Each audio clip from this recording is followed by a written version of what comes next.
Мне было 17 дней, когда отца забрали и потом расстреляли в НКВД в 1937 году. Так что рос я как сын врага народа. Взрослые смотрели на меня косо из-за этого, но своим сверстникам я спуску не давал. Ребята называли меня бешеным и побаивались трогать. Помню, когда мне было 5 лет, один 11-летний мальчик у нас в деревне обозвал меня сыном врага народа.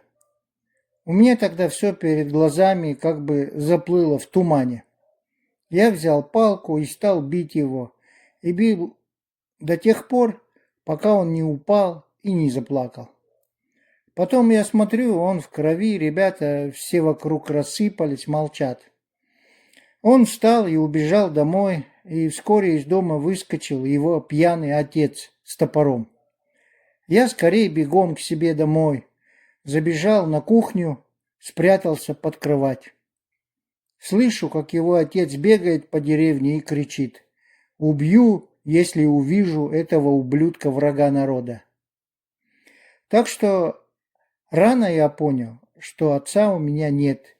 Нет, за кого можно спрятаться. Помню, как мечтал всегда, что вот отец появится, и я ему буду каждый день по вечерам мыть ноги.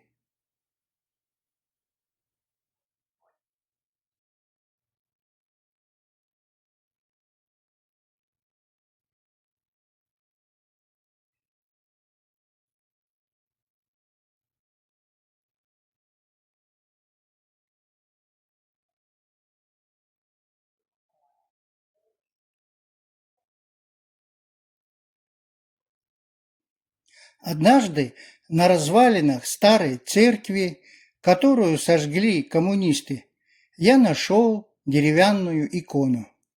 Пришел домой, отдал матери. Она ее спрятала.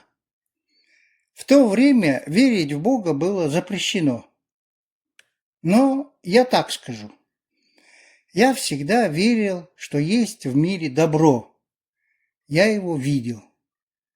И есть зло. Его я тоже чувствовал повсюду.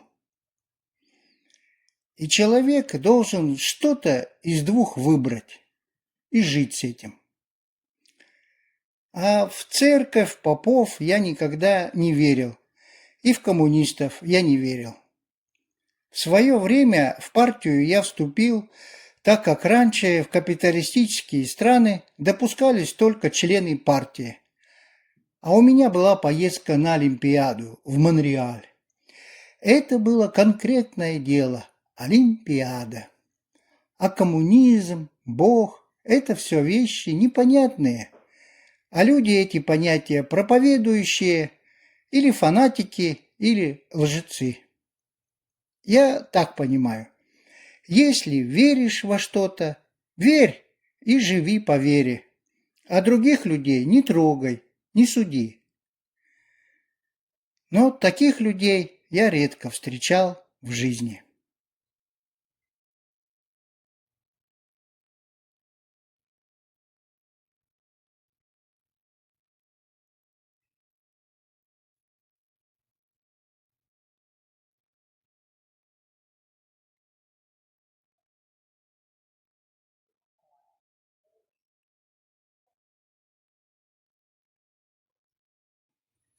Животные всегда как-то были моими друзьями.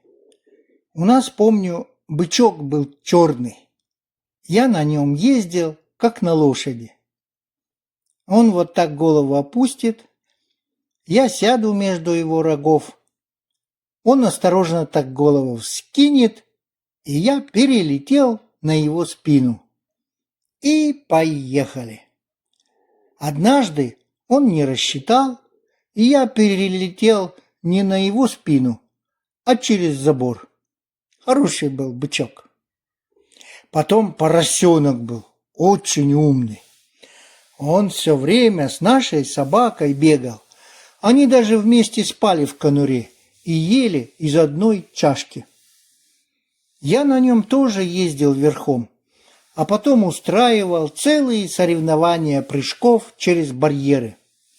Интересный был поросенок. Прибегал все время встречать меня со школы. Визжит, бегает вокруг меня, хвостом виляет, ну прямо как собака. Потом мама отдала его в убойную, когда он вырос. Я плакал, кричал, ругался, ничего не помогло. Мама сказала, что нет средств его кормить и точка. Потом была у нас собака, моряк. Этот вообще почему-то особенно сильно приходил в восторг при наших встречах.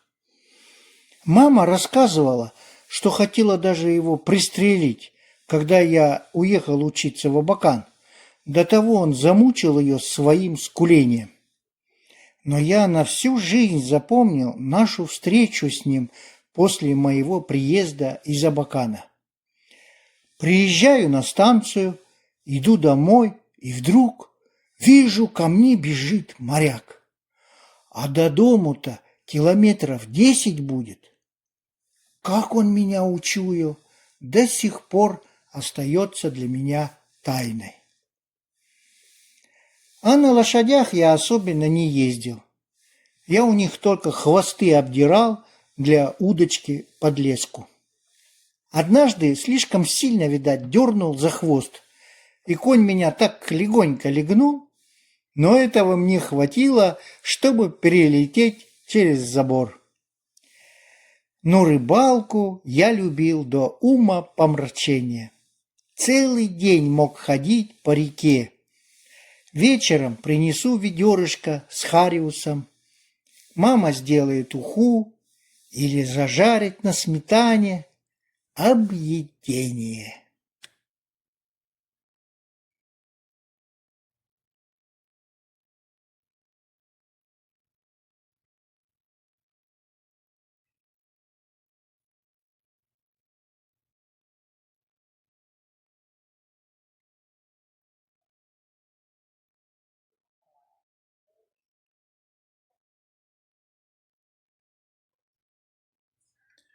Как я научился плавать, ездить на коньках, на лыжах, не помню.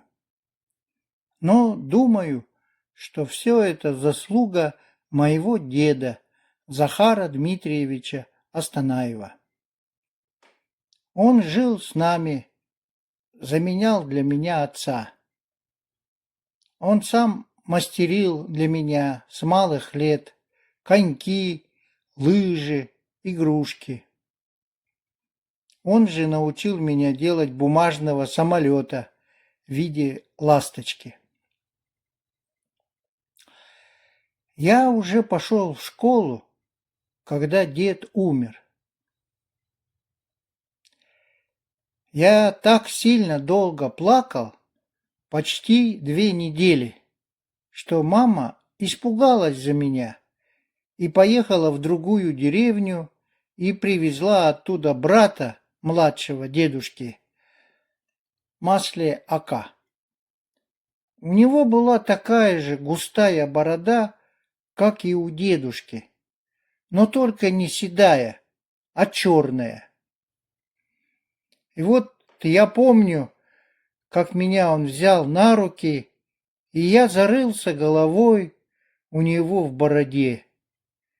И только тогда замолчал, успокоился, уснул. Масляка жил у нас некоторое время и потом уехал к себе. В войну я помню, как люди приходили к нам зимой за продуктами, так как у нас был большой погреб, и в нем мама заготавливала много овощей, и в голодную зиму она делилась с деревенскими своими запасами. Этот погреб тоже сделал своими руками мой дедушка.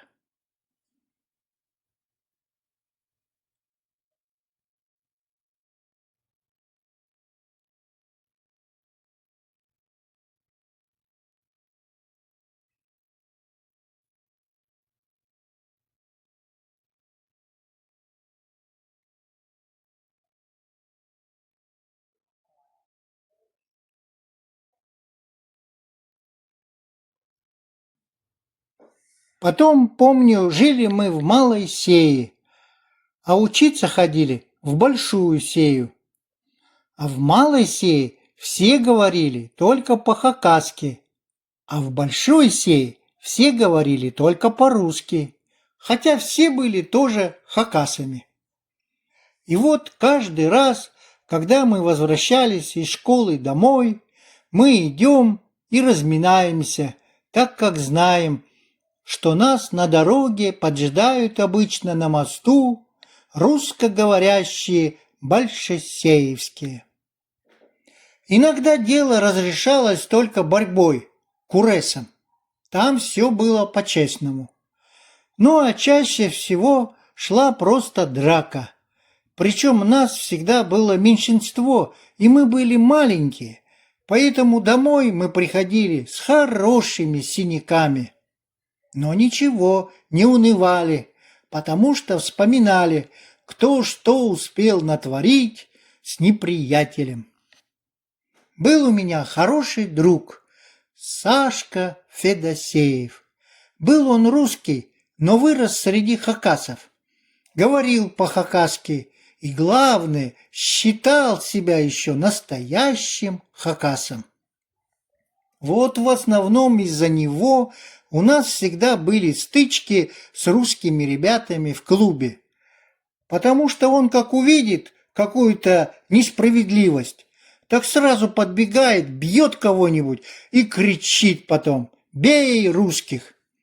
Ну, потом и нам надо впрягаться, так что все уже знали, если Сашка с нами, драки не избежать. Потом, когда он вырос, то не выходил из зоны. Как выйдет, всегда первым делом придет ко мне отметиться. Потом смотрю, его опять не видно, значит, опять сидит. Говорил он, что на зоне хакасов не уважают, обижают. Я всегда за хакасов впрягаюсь. Так он и довпрягался, видать. Зарезали его на зоне. Царство ему небесное. Хороший был парень, добрый и справедливый, но слишком вспыльчивый.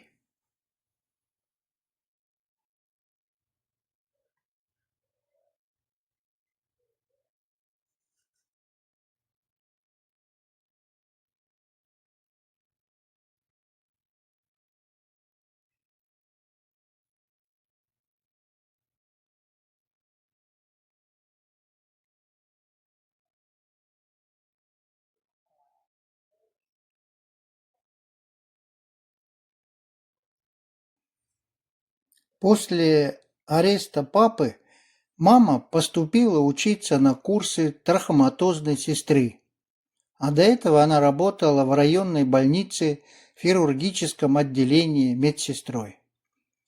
И после окончания курсов ее отправили в Малую Сею, где была вспышка трахомы. Там она проработала 10 лет. Войну мы пережили там, в Малой Сее. А на курсы эти она попала, потому что это начал Адюшкин. Он заставил ее ходить на эти курсы, так как он знал отца и ее, так как они были Чарковы. А Адюшкин был по-настоящему тоже Чарковым. Его Адюшкины вырастили. Теперь глазная больница в Абакане носит его имя. В Малой Сее мне запомнилось то, что мне было 5 лет. Там нас было мама, дедушка, Надя и я. Потом с нами жили братья сродные Трофим и Коля, дети дяди Ефима, работавшего на золотых приисках. Хорошо помню, как хоронили Колю. Он был веселый, картавый мальчик. Его мама шила сапоги. После этого их мать стала ездить торговать. А Надя и я забрали Трофима, и он жил у нас. Мать мы уговорили. Мне не было 7 лет, я стал ходить в школу, так как было скучно оставаться одному. 4 класса я закончил в Малой Сейской начальной школе и стал ходить в Большую Сейскую 7-летнюю школу. В ней я закончил 5 классов. Нас сторонились, не разрешали с нами играть, обзывали детьми врага народа. Когда я закончил 5 классов, Августаева Анна Петровна, подруга сестры Нади, закончила учительский институт в Абакане, и ей дали направление в Челанскую 7-летнюю школу.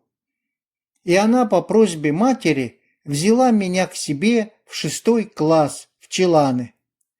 Там я окончил 6 и 7 классы. Должен сказать, что в Челанской школе я впервые начал заниматься футболом и элементами гимнастики. И первым моим учителем в этом направлении был Ахпашев Прокопий Гаврилович. Он был на одной ноге, протез после войны. И мы вот однажды изучали элемент гимнастики подъем разгибом. Он подходит и говорит: «Ребята, это делается так». И сделал подъем разгибом и соскок классически. И я после этого не стал отставать от него. И он стал приходить и рассказывал, как это делать. Потом он рассказывал, как надо играть и в футбол.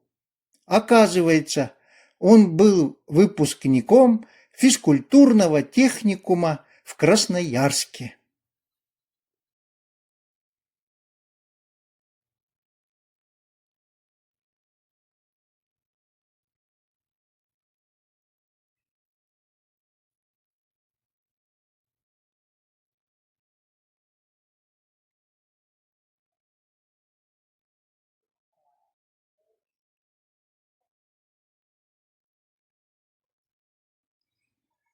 В 1951 году мама меня привезла в Абакан, национальную школу. Помню, зашли к директору. Он посмотрел и потребовал справку об отце, так как мама говорила, что отец умер. За этой справкой мы поехали в Челанский сельсовет. Когда приехали, председатель сельсовета категорически отказался дать такую справку. Я потом один приехал в Абакан, и директор школы сказал мне, что все, вопросов нет, в школу я не был принят. Я взял документы и не знал, куда пойти. Пошел жить к Агнии Викторовне Астанаевой, тетке. Неделю прожил у нее. Плачу, не хочу уезжать обратно. Приехал ее муж из мест заключения, Тутатчиков Прокопий. Он был футболист, играл за сборную Абакана, был капитаном команды.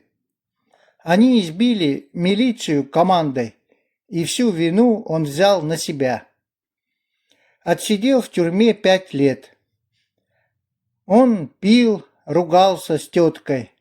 В один из вечеров он взял вилку и бросился на тетку. И я успел встать между ними и схватил его руку и вырвал вилку. Он не стал меня трогать, а просто ушел из дому. Утром пришел, извинился и говорит: «Володя, хочешь в городе остаться?» Я говорю: «Хочу». «Будешь спортом заниматься?» «Буду». Вот кому я дал слово, что буду заниматься спортом. И он тогда сказал: «Ну, тогда пойдем». И он повел меня в Абаканское педагогическое училище. Набор туда уже произошел. Все разъехались на осенние работы. И Тутатчиков договорился с завучем, так как он сам был выпускником училища. Таких оказалось 5 мальчиков дополнительных, которым предстояло сдать вступительные экзамены. В их числе оказался мой друг Сагалаков Леонид Николаевич. Вскоре мы уехали на 1 месяц на сельхозработы. Из этого месяца я отработал в Будрахтах, куда переехала мама.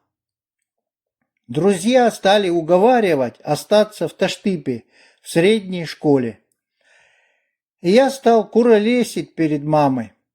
И тогда мама меня убедила, то ли дело учитель, ребятишек учит грамоте, топливо бесплатно, в деревне уважают.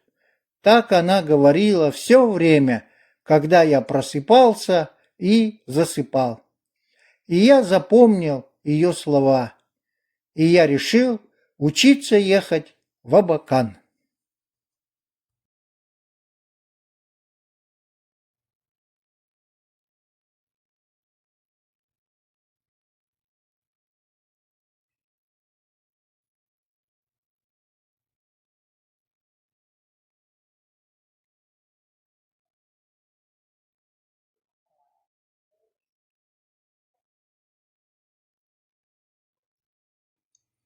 А так неизвестно, что со мной бы тоже случилось.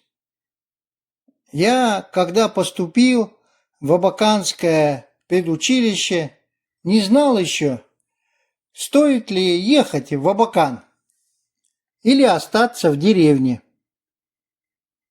И вот в такой нерешенности уже опаздывал к началу учебного года.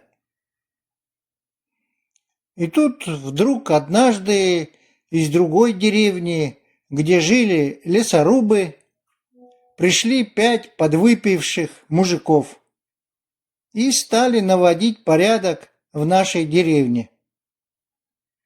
Ну, ребята прибегают, рассказывают мне ситуацию. Я пошел, хотел поговорить с ними, но они очень непочтительно высказывались о хакасах.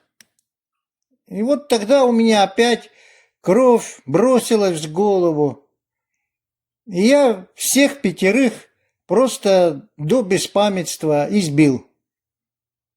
Помню, как они у меня прямо с кулака сползали. Потом я пошел домой, умылся, лег спать.